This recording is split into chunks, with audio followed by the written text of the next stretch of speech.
السلام علیکم ورحمۃ اللہ وبرکاتہ. پیارے بچوں، میرا نام ڈاکٹر مفتی حافظ علی حسن فریدی ہے. I welcome you all on the platform of digital academics provided by Moonlight International Publishers. پیارے بچوں، میں آپ کا گریڈ 5 اسلامیات کا ٹیچر.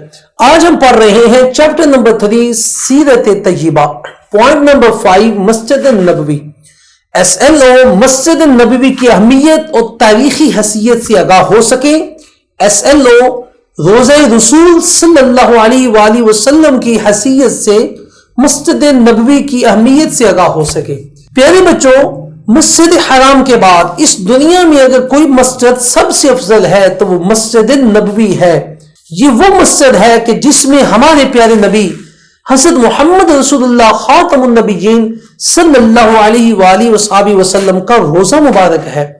پیارے بچوں، ہمارے پیارے نبی نے فرمایا کہ میری مسجد میں جو بندہ نماز ادا کرے گا اللہ تعالیٰ اسے 50,000 نمازوں کا ثواب عطا فرمائے گا. سنن ابن ماجہ حدیث نمبر 1413. پیارے بچوں، ہمارے پیارے نبی کا روزہ مبارک دنیا کی یہ وہ جگہ ہے جو خانہ کعبہ سے بھی افضل ہے، ہر جگہ سے افضل ہے.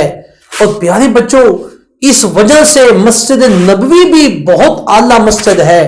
اور ہمارے پیارے نبی حضرت محمد خاتم النبیین صلی اللہ علیہ وآلہ وصحبہ وسلم نے ارشاد فرمایا کہ میرے روزہ اور میرے منبر کے درمیان جو جگہ ہے وہ ریاض الجنہ ہے.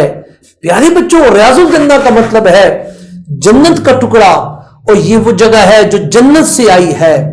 پیارے بچوں، مسجد نبوی کو بڑی اہمیت حاصل ہے، اور ہمارے نبی کے روزے کی اہمیت ہمارے دل میں بستی ہے، ہمارے دل میں اس کی اہمیت موجود ہے. اور پیارے بچوں، مسجد نبوی یہ وہ جگہ ہے جہاں پر ہمارے پیارے نبی صلی اللہ علیہ وآلہ وصحبہ وسلم کے قدم مبارک کثرت سے لگے ہیں. پیارے بچوں، آج کا ہمارا لیکچر ختم ہوا. اگلے لیکچر میں پھر ملیں گے. اپنا خیال رکھیے گا. اللہ حافظ.